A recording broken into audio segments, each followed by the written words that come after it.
नमः शिवाय। प्रजापतियों के यज्ञ में भगवान महादेव ने अपने ससुर प्रजापति दक्ष को प्रणाम सम्मान क्यों नहीं दिया? भोलेनाथ ने अपनी प्रियतमा सती को इसका क्या कारण बताया? किन बांधवों के यहाँ बिना बुलाए नहीं जाना चाहिए और क्यों? भगवान भोलेनाथ ने सती को क्या बताया? श्रीमद्भागवत पुराण में वर्णित ये ज्ञानवर्धक जानकारी इस वीडियो में प्रस्तुत है। श्री मैत्रेय जी कहते हैं, विदुर जी, इस प्रकार उन ससुर प्रजापति दक्ष और दामाद भगवान शंकर को आपस में बैर विरोध रखते हुए बहुत अधिक समय निकल गया। इसी समय ब्रह्मा जी ने दक्ष को प्रजापतियों का अधिपति बना दिया। इससे उनका गर्व और भी बढ़ गया। उसने भगवान शंकर आदि ब्रह्मनिष्ठों को यज्ञ भाग न देकर उनका तिरस्कार करते हुए पहले तो वाजपेयी यज्ञ किया और फिर बृहस्पति सब नाम का महायज्ञ आरंभ किया। उस यज्ञोत्सव में सभी ब्रह्म ऋषि, देव ऋषि, पितृ देवता आदि अपनी अपनी पत्नियों के साथ पधारे। उन सब ने मिलकर वहाँ मांगलिक कार्य संपन्न किए और दक्ष के द्वारा उन सब का स्वागत सत्कार किया गया। उस समय आकाश मार्ग से जाते हुए देवता आपस में यज्ञ की चर्चा करते जाते थे। उनके मुख से दक्ष कुमारी सती ने अपने पिता के घर होने वाले यज्ञ की बात सुन ली। उन्होंने देखा कि हमारे निवास स्थान कैलाश के पास से होकर सब ओर से चंचल नेत्रों वाली गंधर्व और यक्षों की स्त्रियां चमकीले कुंडल और हार पहने खूब सज धज कर अपने अपने पतियों के साथ विमान पर बैठी उस यज्ञ उत्सव में जा रही हैं। इससे उन्हें भी बड़ी उत्सुकता हुई और उन्होंने अपने पति भगवान भूतनाथ से कहा, वामदेव, सुना है इस समय आपके ससुर दक्ष प्रजापति के यहाँ बड़ा भारी यज्ञ उत्सव हो रहा है। देखिए, ये सब देवता वहीं जा रहे हैं। यदि आपकी इच्छा हो तो हम भी चलें। इस उत्सव में अपने आत्मियों से मिलने के लिए मेरी बहनें भी अपने अपने पतियों के साथ वहाँ अवश्य आएंगी। मैं भी चाहती हूँ कि आपके साथ वहाँ जाकर माता पिता के दिए हुए गहने, कपड़े आदि उपहार स्वीकार करूँ। वहाँ अपने पतियों से सम्मानित बहनों, मौसियों और स्नेह आद्र हृदया जननी को देखने के लिए मेरा मन बहुत दिनों से उत्सुक है। कल्याणमय इसके सिवा वहाँ महर्षियों का रचा हुआ श्रेष्ठ यज्ञ भी देखने को मिलेगा। अजन्मा प्रभो, आप जगत की उत्पत्ति के हेतु हैं। आपकी माया से रचा हुआ यह परम आश्चर्यमय त्रिगुणात्मक जगत आप ही में भास रहा है, किंतु मैं तो स्त्री स्वभाव होने के कारण आपके तत्व से अनभिज्ञ और बहुत दीन हूँ। इसलिए अपनी जन्मभूमि देखने को बहुत उत्सुक हो रही हूँ। जन्म रहित नीलकंठ, देखिए, इनमें कितनी स्त्रियां तो ऐसी हैं जिनका दक्ष से कोई संबंध भी नहीं है, फिर भी वे अपने पतियों के साथ वहां जा रही हैं। वहां जाने वाली इन देवांगनाओं के राजहंस के समान श्वेत विमानों से आकाशमंडल कैसा सुशोभित हो रहा है।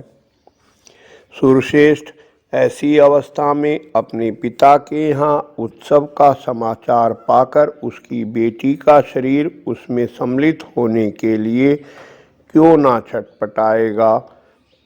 पति, गुरु और माता पिता आदि सुहृदों के यहाँ तो बिना बुलाए भी जा सकते हैं।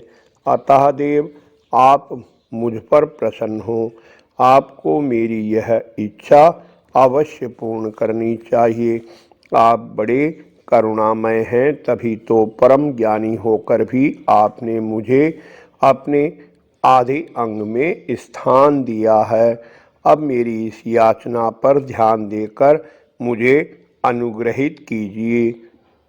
श्री मैत्रेय जी कहते हैं, प्रिया सती जी के इस प्रकार प्रार्थना करने पर अपने आत्मियों का प्रिय करने वाले भगवान शंकर को दक्ष प्रजापति के उन मर्म भेदी दुर्वचन रूप बाणों का स्मरण हो आया जो उन्होंने समस्त प्रजापतियों के सामने कहे थे।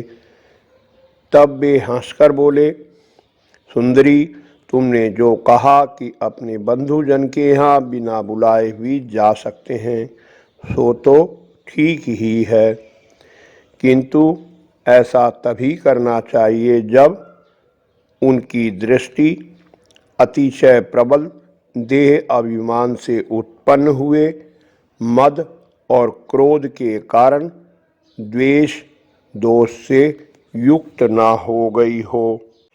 विद्या, तप, धन, सुदृढ़ शरीर, युवा अवस्था और उच्च कुल, ये सत्पुरुषों के तो गुण हैं, परंतु नीच पुरुषों में ये ही अवगुण हो जाते हैं, क्योंकि इनसे उनका अभिमान बढ़ जाता है और दृष्टि दोष युक्त हो जाती है एवं विवेक शक्ति नष्ट हो जाती है।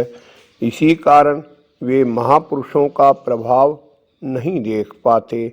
इसी से जो अपने यहाँ आए हुए पुरुषों को कुटिल बुद्धि से भौं चढ़ाकर रोष भरी दृष्टि से देखते हैं, उन अव्यवस्थित चित्त लोगों के यहाँ ये हमारे बांधव हैं ऐसा समझकर कभी नहीं जाना चाहिए। देवी, शत्रु के बाणों से बिंध जाने पर भी ऐसी व्यथा नहीं होती जैसी अपने कुटिल बुद्धि स्वजनों के कुटिल वचनों से होती है, क्योंकि बाणों से शरीर छिन्न भिन्न हो जाने पर तो जैसे तैसे निद्रा आ जाती है, किंतु कुभाग्यों से मर्म स्थान विद्र हो जाने पर तो मनुष्य हृदय की पीड़ा से दिन रात बेचैन रहता है। सुंदरी, अवश्य ही मैं यह जानता हूँ कि तुम परम उन्नति को प्राप्त हुए दक्ष प्रजापति को अपनी अन्य कन्याओं में सबसे अधिक प्रिय हो, तथापि मेरी आश्रिता होने के कारण तुम्हें अपने पिता से मान नहीं मिलेगा, क्योंकि वे मुझसे बहुत जलते हैं। जीव की चित्त वृत्ति के साक्षी अहंकार शून्य महापुरुषों की समृद्धि को देखकर जिसके हृदय में संताप और इंद्रियों में व्यथा होती है, वह पुरुष उनके पद को तो सुगमता से प्राप्त कर नहीं सकता, बस दैत्यगण जैसे श्री हरि से द्वेष मानते हैं वैसे ही उनसे कुढ़ता रहता है। सुमध्य में तुम कह सकती हो कि आपने प्रजापतियों की सभा में उनका आदर क्यों नहीं किया, सो ये सम्मुख जाना, नम्रता दिखाना, प्रणाम करना आदि क्रियाएं जो लोक व्यवहार में परस्पर की जाती हैं, तत्वज्ञानियों के द्वारा बहुत अच्छे ढंग से की जाती हैं। वे अंतर्यामी रूप से सबके अंतःकरण में स्थित परम पुरुष वासुदेव आदि को ही प्रणाम आदि करते हैं, देह अभिमानी पुरुष को नहीं करते। विशुद्ध अंतःकरण नाम ही वसुदेव है, क्योंकि उसी में भगवान वासुदेव का अप्रोक्ष अनुभव होता है। उस शुद्ध चित्त में स्थित इंद्रियातीत भगवान वासुदेव को ही मैं नमस्कार किया करता हूँ।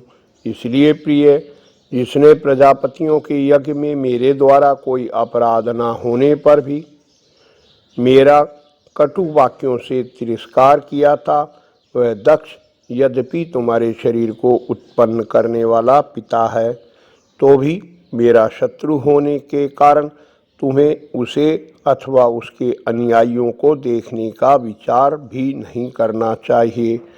यदि तुम मेरी बात ना मानकर वहाँ जाओगी तो तुम्हारे लिए अच्छा न होगा, क्योंकि जब किसी प्रतिष्ठित व्यक्ति का आत्मीयजनों के द्वारा अपमान होता है तब वह तत्काल उसकी मृत्यु का कारण हो जाता है। बोलो श्री कृष्ण भगवान की जय। भगवान शिव के समझाने पर भी सती नहीं मानी। ये आगे की लीला कथा अगले वीडियो में देखिए। आशा है वीडियो आपको पसंद आई होगी। कृपया लाइक कर उत्साहवर्धन करें। इष्ट मित्रों से शेयर कर धर्म के भागी बने। निरंतर जुड़े रहने के लिए चैनल को सब्सक्राइब अवश्य कर लें। धन्यवाद। आपका कल्याण हो।